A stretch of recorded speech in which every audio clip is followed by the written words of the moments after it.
online shopping. And everybody knows that, well, maybe everybody doesn't know, but they will now. I love to shop. And I actually do a majority of my shopping online. And one of the things that Patrick and I were talking about in preparing for the show is, how vulnerable we really are in going online and shopping. And a lot of shopping's happening right now because of the Christmas season. Everybody's feeling crunched. I cannot believe that I don't even know how many days to Christmas, but I just know it's not enough. And so we're going to bring some information today about the things that you need to do to avoid having your identity stolen. We also have a repeat guest. We've got Eleanor Pryor back. She enlightened us about 2-3 weeks ago about Facebook, and we had such a great response to it. We are having her back to explain what the heck Twitter and LinkedIn is. And those are the 3 big players when it comes to social media. And if you are a business owner, you definitely need to stay tuned to hear about those things because it really needs to become part of your advertising campaign and your plan, definitely for 2011. And if you are not a business owner, it's still important for you to listen because there's such a difference between using Facebook, Twitter, and LinkedIn on a personal level versus a professional level. So if you're not a business owner, you still are out there networking, making contacts, trying to build your independent business. We also have a really special guest. This is the first time we've done this. We always have our Gratitude Attitude segment. It's one of my favorites, and it's a time that we recognize an individual or an organization that does something wonderful for another individual or organization here in Las Vegas. We have a lot of people that need help, and it's incredible when we put our feelers out to find out who is out there and what resources are available for people who are in trouble. That Las Vegas is standing tall in that arena. We have incredible resources. We have incredible individuals that just want to give and give and give. And we've got a gal just like that in the studio today. Her name is Monique Harris, and she has a nonprofit that focuses on homeless girls that are pregnant. And when I first heard about her and read about her organization, it made me realize, wow, that is kind of the forgotten ones. We have a lot for women. We have a lot for children. We even have organizations for men, but teenagers, especially pregnant teenagers, are left out in the cold. So with that, we're going to move right into that segment. I want to welcome Monique Harris. Thank you so much for coming on to the show. Thank you for having me. Well, let's start off first by saying what the name of your organization is and why you decided to form it. The name of the organization is Southern Nevada Children First, and it was founded by myself and a colleague of mine, Tony Mims, and we both were working in the nonprofit field, and we were working with youth, and we found ourselves consistently assisting youth that were pregnant or parenting, and kind of putting a Band-Aid on their situation where we would assist them with resources, and we would offer them tutoring and bus passes and food vouchers.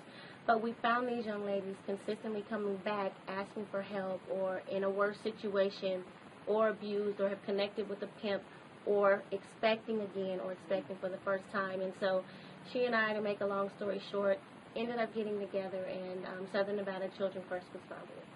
And now how long has it existed? We've been in existence for 3 years now. I think that's really profound because we do hear and see so many people that are in trouble, but what you identified is, gosh, who really cares about tutoring when you don't even know where you're going to sleep that night? Correct. Absolutely. So what do you strive to do with your organization? We provide transitional living for youth where they're able to live with us for up to a year. We provide them with life skills, parenting development. We partner with other agencies to connect youth with education as well as employment opportunities and employment development. So we teach them how to write a resume, the importance of a resume, how you dress for an interview, the importance of how to sit when you're being interviewed, as well as how to channel their energy from their experience to what they want to do in the future. And so we teach them how to parent, how to be good parents, and focus on their children and develop those skills so that we can hopefully break the cycle of homelessness with them. What do you feel, how many girls do you usually have at one time? Well, this year so far we've assisted over 25 girls at the transitional facility.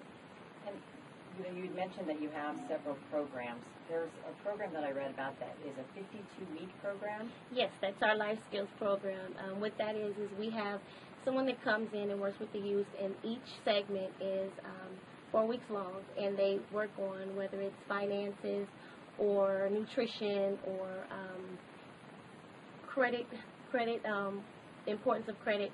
And each segment is facilitated by a life skills facilitator, and we teach the girls how to grocery shop, what nutritious foods are, what to feed their babies, how Cheetos may taste good, but it doesn't really fall high on the nutrition scale. And we reinforce those skills with activities throughout the week. So if on Saturday we meet and we talk about nutrition, the following week we'll take them to the grocery store and actually have them pick out some of the things that we've discussed, or pull together some of the meals that they talked about, and then have them actually cook those meals and see the response they get. And like so many people say, that if a person or a child is involved in the preparation, they're more likely to eat it. That's true. Well, absolutely, and I think that applies to a lot of us. Yes. You know, I mean, even talking in school about how we learn, you know, when you actually have to apply what you learn, it's going to stick a little bit more than just having someone talk at you. And I'm sure these Correct. girls have had a lot of people talk at them for a long, long time. And they've also had an individual, and it could be a mother, a father, another adult, some type of adult figure in their life that has told them what to do, but hasn't backed it up with their actions. Do as I say, not as I do. Exactly. So with that type of mentality, and you start to tell them what to do, you know, you wonder how much it would really sink in, so that because your program actually shows them how to apply it to their life. And absolutely, Yeah. absolutely. So let's see, you've been around for 3 years. Yes. And do you have a home? You actually have a home that? Yes. Okay. And so with the 25 girls that you've had this year, how many of them have? What's the average amount of time for a girl to be with you? Some girls have come to us where it was just a matter of they needed a break. So we've been able to kind of serve as a mediator between the families and assist the youth with, come here, let's contact your mom, let's figure out something, how we can work together. We'll assist you with some of the other services that we provide. You go back home, and then we'll kind of work with you at home with your mother's permission. And we provide the youth with individual group counseling. And so that piece has been able to strengthen the families that have been able to reunify, as well as some youth that have come to us in much more severe situations where they were severely beaten or expecting a baby and they're 5 or 6 months pregnant and haven't had any prenatal care. Well, they've been able to come to us, and we connect them with their mainstream benefits as well as to medical and dental care. So the stories range from a lot of different stories that are some severe, some not so severe, but some could be very horrific. What are the risks that these girls face if they're unable to find adequate help and support? Well, they find themselves exchanging sex for food, clothing, and shelter as their only chance for survival on the streets. And with these thoughts, many of the young ladies find themselves perpetuating the cycle of unwanted pregnancies, drug addictions, and prostitution as well. So if we don't address it, the social ills will only grow. And some of the youth we're able to save and get on the right track. Most of the young ladies that we work with, they want something different. They want to go to school. They want to go to college, and they want jobs in their own apartments. But because of either their age or their situation, they feel kind of hopeless. Like, there's no sense in even trying. Now I have a baby. How does that happen? Or what do I do? I'm expecting a baby. And so just with some guidance and some support, we've been able to see a difference. This year alone, we've put over 10 young ladies into their own, transition them from the home into their own apartments.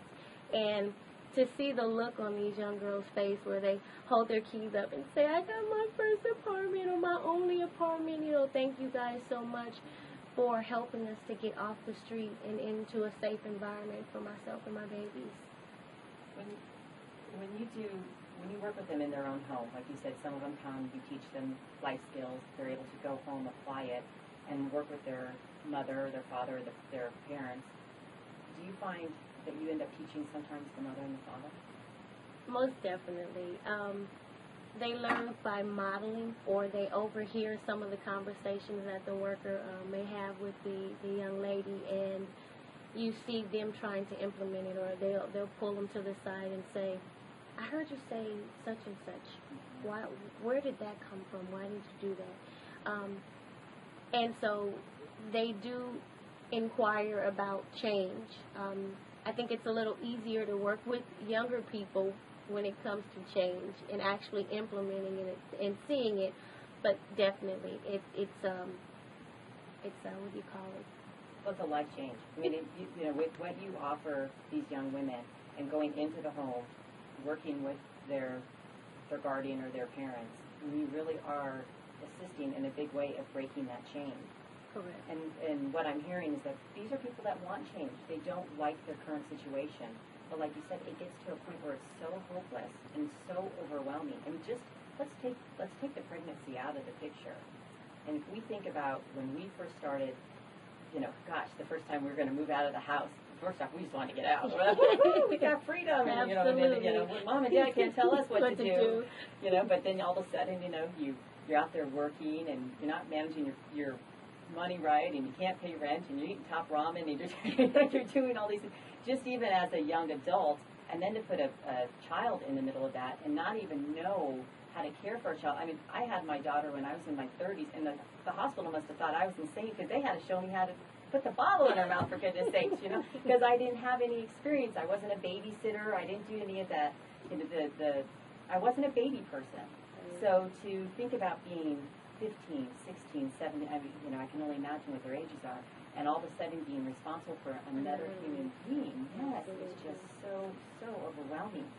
Well, it's amazing that you guys put this program together, and your nonprofit.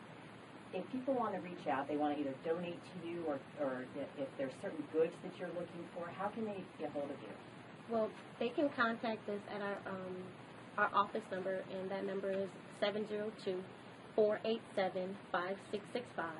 We also have a website, and that website is Children First, all one word, -nv.org.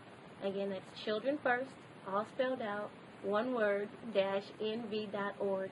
And we also have a Facebook account, and that's Southern Nevada Children First, all spelled out. Okay. All one word. Now, if you're just tuning in, you're listening to The Attitude of Money. We're talking with Monique Harris, and she's one of the founders of Southern Nevada Children First. And this is our Gratitude Attitude segment.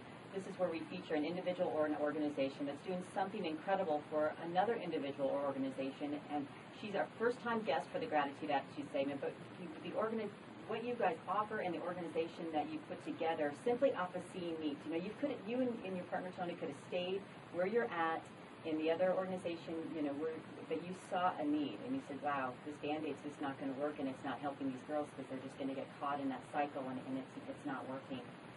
I just want to end with one more thing that you do. You talk about the basic skill training. Is that involved in the 52-week program?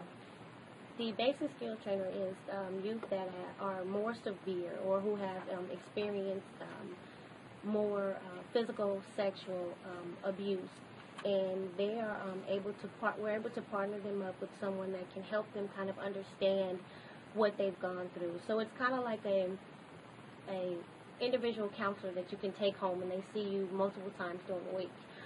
We work with young ladies that may have experienced post-traumatic stress syndrome, or who can't quite deal with, or are ashamed and are afraid. And so they're able to partner with a basic skills trainer who can work with them one-on-one and explain to them what their situation is, that they weren't the only ones who've ever experienced that, and show them how to kind of redirect the skills or the behaviors that they've already learned, and teach them new things to replace it, so they can transition into mainstream society a little easier. That is wonderful. Well, we're going to be right back, but before we go to break, please give out your information of where people can reach you. Again, they can reach us at the website, and that's www.childrenfirst, all one word, -nv.org, or Facebook, and that's Southern Nevada Children First, or they can contact our office, and that's 702-487-5665. Perfect. Thanks so much, Monique. Thank you for having me. I appreciate it. All right, well, stay tuned. We'll be right back with the Attitude of Money.